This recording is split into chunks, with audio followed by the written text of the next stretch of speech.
Hello students, Soni math circle में आपका स्वागत है। यहाँ पे हम 13C प्रायिकता का जो 13C चैप्टर है उसके बारे में चर्चा करेंगे। तो इसमें हमें संपूर्ण प्रायिकता प्रमेय का अध्ययन करना है और बैच प्रमेय का भी अध्ययन करना है। तो संपूर्ण प्रायिकता प्रमेय में क्या है, माना जो समुच्चय E1 E2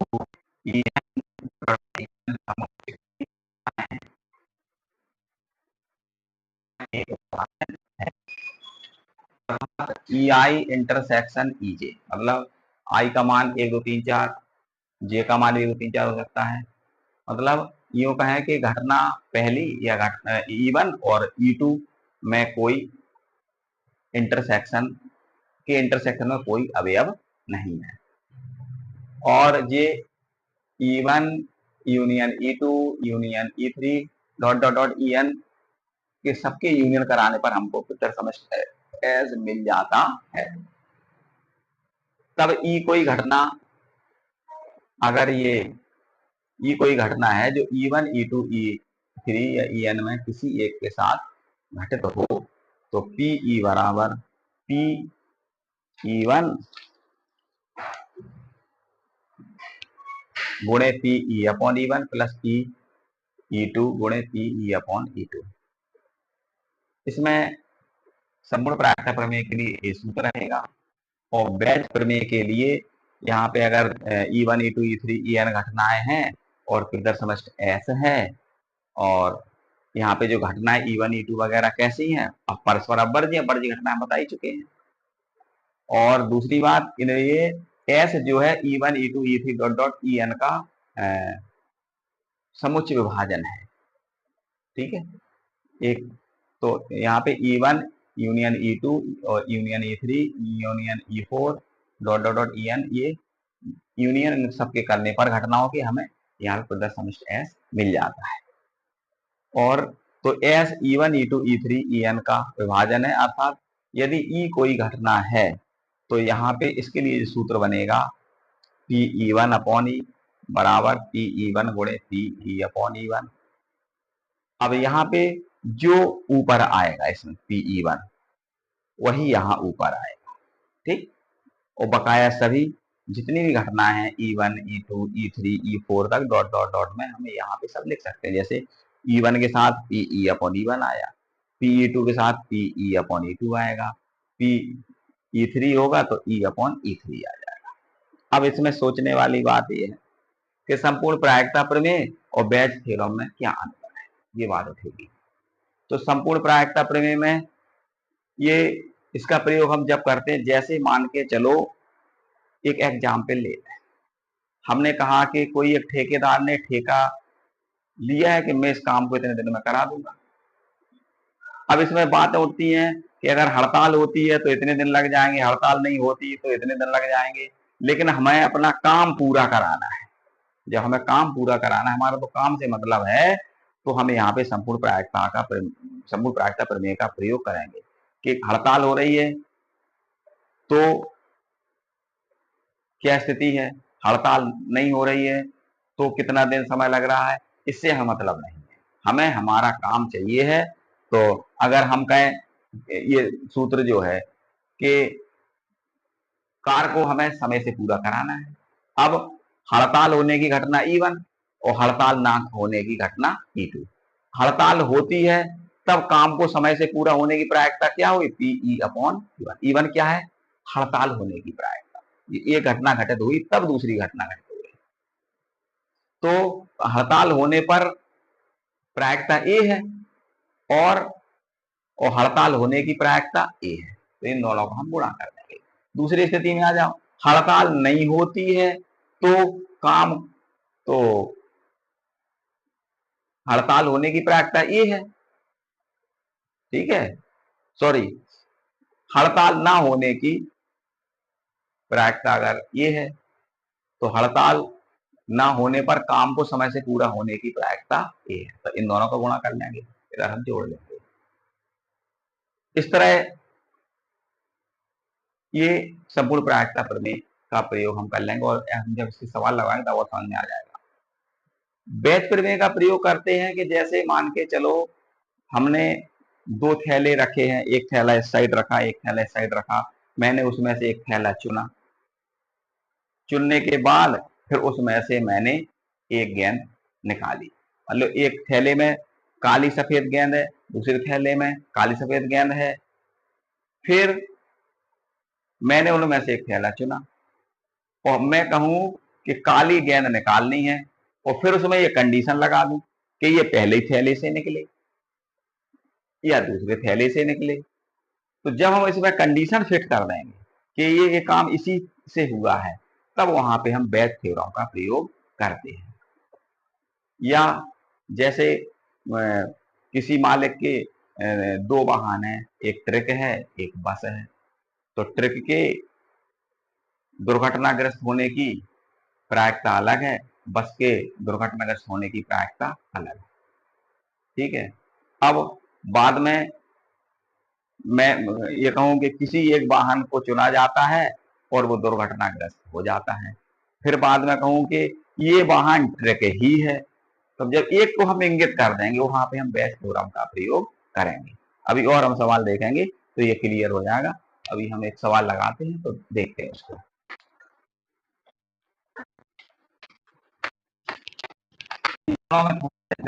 है लेकिन ध्यान देंगे क्लियर हो जाता है। जब इसमें किसी एक को इंगित करना है कि इससे हुआ है ये काम, तो वहां पे बताओ। और जब हमें कोई काम करना है, हमारा काम हो जाए, ये कैसे हो रहा है कोई मतलब ना हो, वहां पे थ्योरम का प्रयोग करते हैं। जैसे एक सवाल है 83 का पहला सवाल जो है, इसमें पंखे बनाने की कारखाने में पंखे बनाने के कारखाने में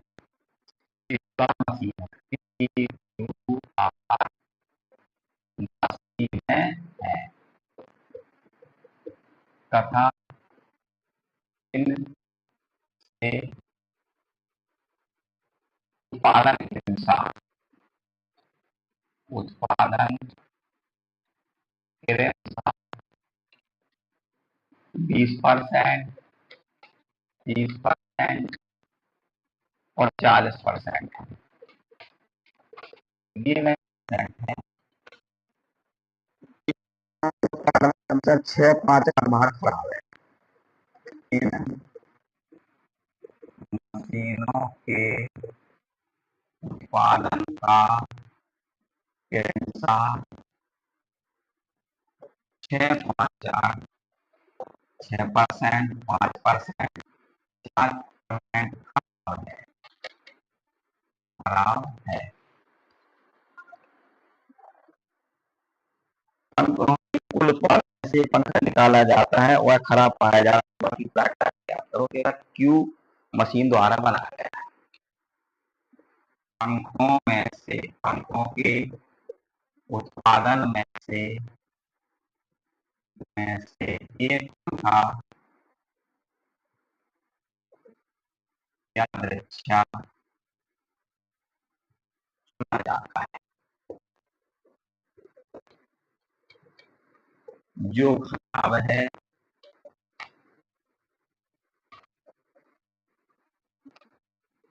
इस बात की प्रायिकता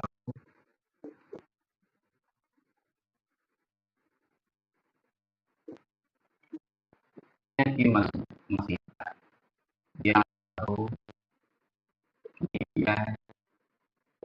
मशीन। ठीक। अब यहाँ पे हम देख रहे हैं, अब उसमें एक जो बात हुई थी कि इसमें जो घटनाएं परस्पर अपवर्जीय होंगी, एक बात और आएगी इसमें। तो ये किसमें आई थी? बैच थ्योरम में आई थी, बैच प्रमेय जो मैंने लिखा है उसमें आया था कि अपवर्जीय होंगी। यहाँ पे देखिए उत्पादन की बात हो रही है, पी क्यू आर से उत्पादन हो गए, खराब उत्पादन, खराब उत्पादन पी से 6% हो रहा, क्यू से 5% हो रहा और आर से 4% हो रहा है। तो पहले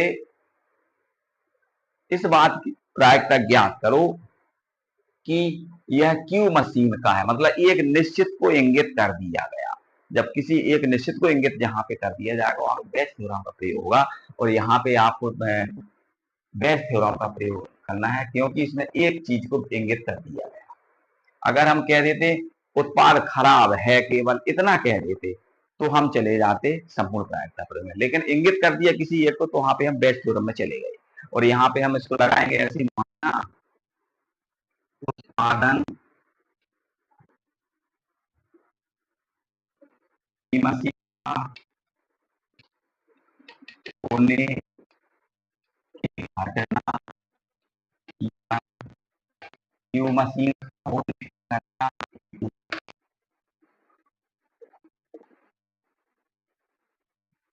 E2, और आर मशीन का होने की घटना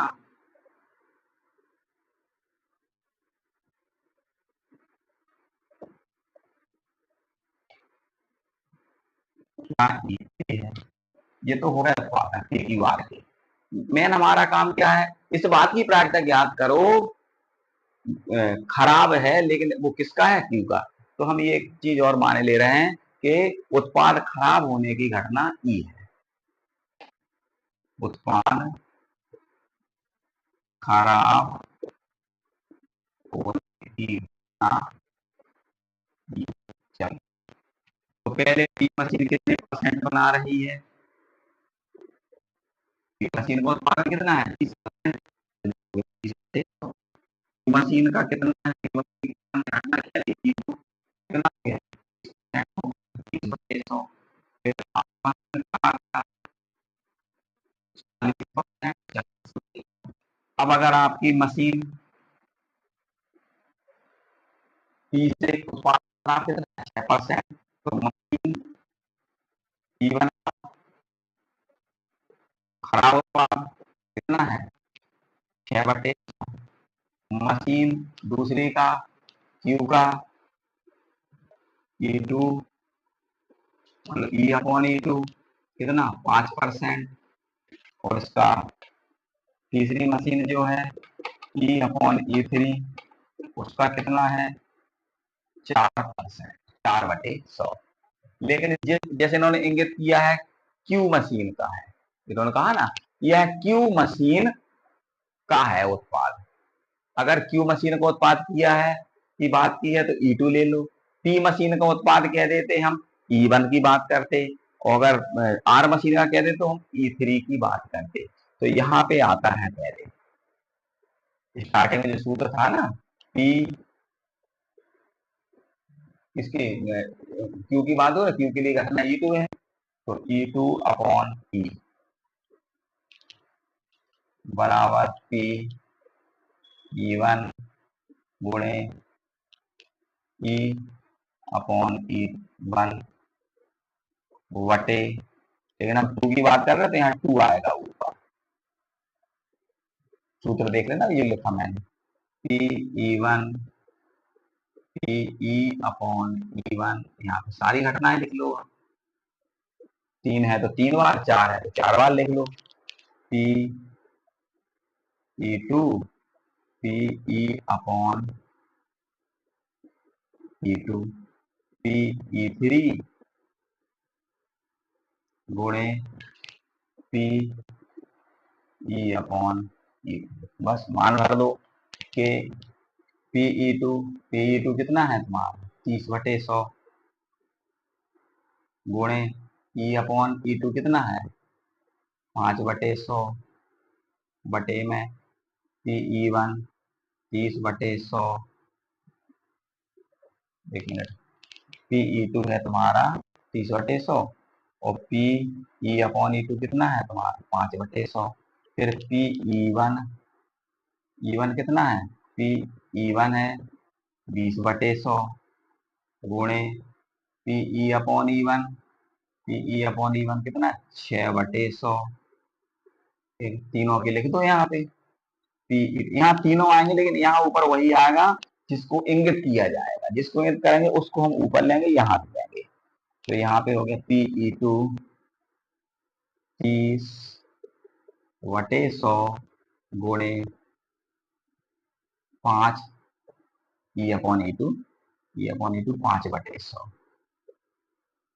फिर E3 कितना है 40/100 गुणे E/E3 4। इसको सॉल्व कर लेना, तुम्हारा आंसर इसका आ जाएगा। इसके बाद अगला सवाल देखते हैं। एक सवाल हम उसका भी बता देना, संपूर्ण प्रायिकता प्रमेय का, तो तुम्हें क्लियर हो जाएगा फिर।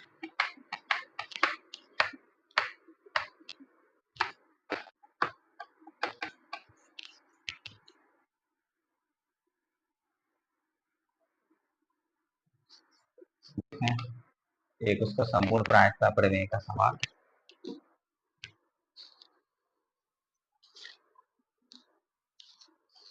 एक थैले में, दूसरा सवाल ये संपूर्ण उसका है, संपूर्ण प्रायिकता प्रमेय पे। एक थैले में 4 सफेद 5 काली गेंदें हैं। एक थैले में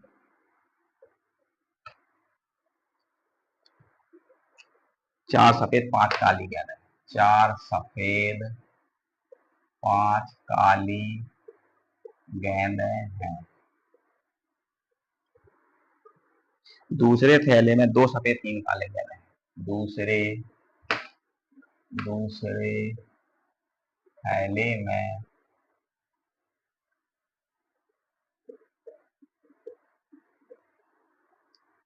2 सफेद 3 काली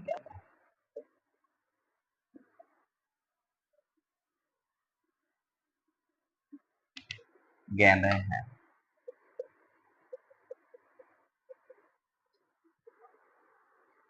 एक थैला अध्यक्ष चुना जाता है तथा उसमें से गेंद निकाली जाती है। इस बात की प्रायिकता ज्ञात करो। गेंद सफेद रंग की है। एक थैला अध्यक्ष चुना जाता है और उसमें से एक गेंद निकाली जाती है।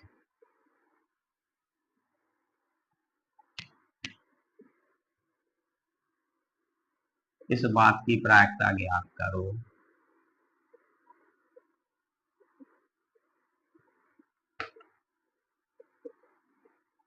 कि गेंद सफेद है।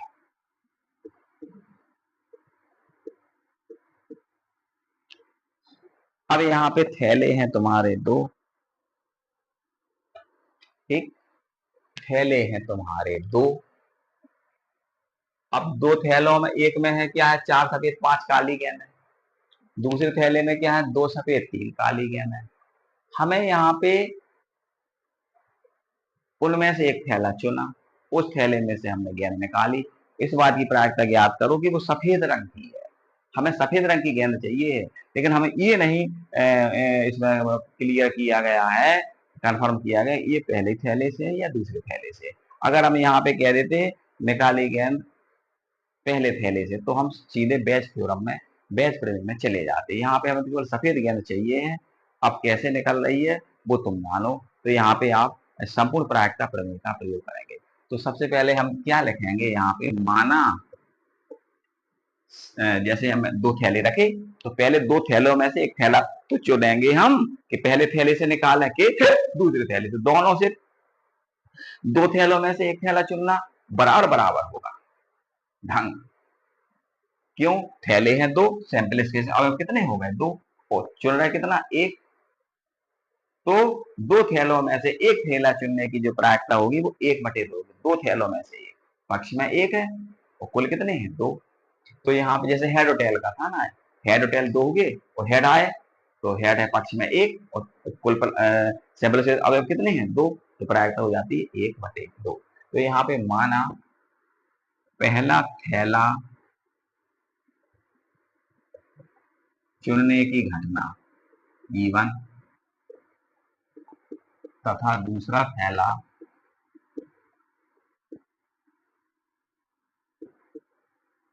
चुनने की घटना E2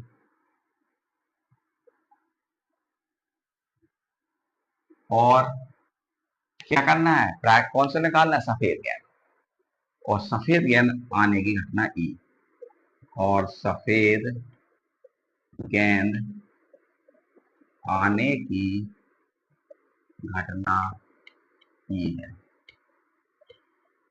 देखें तो पहले आपने दो थैलों में से एक मतलब पहला थैला चुनने की घटना क्या है, E1। दूसरा थैला चुनने की घटना क्या है, E2। तो पहला थैला चुनना क्या होगा, 1/2। दूसरा थैला भी चुनना क्या बना, 1/2। क्यों, क्योंकि दो थैलों में से एक थैला हम चुन रहे हैं, तो ये भी 1/2, वो भी 1/2। हमने सिक्का उछाला, हेड आने की प्रायिकता 1/2, टेल आने की प्रायिकता 1/2। तो ये हो गया। अब हमने जैसे पहला थैला हमने चुन लिया तो बटे में E1 आया। क्यों आया, क्योंकि जो मैंने साफ प्रदर्शन प्रायिकता बताई थी उसमें जो पहले हो जाती घटना वो बटे में चली जाती। मैंने पहला थैला चुन लिया। अब उसके बाद हम क्या करने जा रहे हैं, सफेद गेंद निकालने जा रहे हैं। ई पहली जो E1 घट चुकी, E1 कौन सी घट गई, मैंने पहला थैला चुना। अब पहले थैले में से हम घटना कौन सी घटाने जा रहे हैं, सफेद गेंद निकालने जा रहे हैं। तो देखो भाई, सफेद पहला थैला में क्या है, 4 सफेद 5 काली गेंदें थी। कुल कितनी गेंदें थी, 9। तो 4 सफेद 5 काली 9 गेंदें थी। तो सैंपल स्पेस ऑफ कितने हो गए, 9। और हम निकालने क्या जा रहे हैं, सफेद गेंद। इधर लिख देंगे पहले थैले से पहले थैले से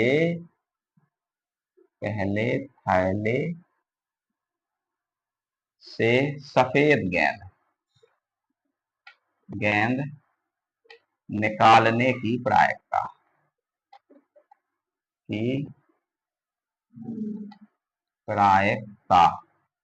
कितनी बन गया, ये बनी है, कुल गेंदें हैं 9, जिसमें सफेद उसके पक्ष में कितनी, 4/9। दूसरे थैले से सफेद गेंद निकालने की प्रायिकता,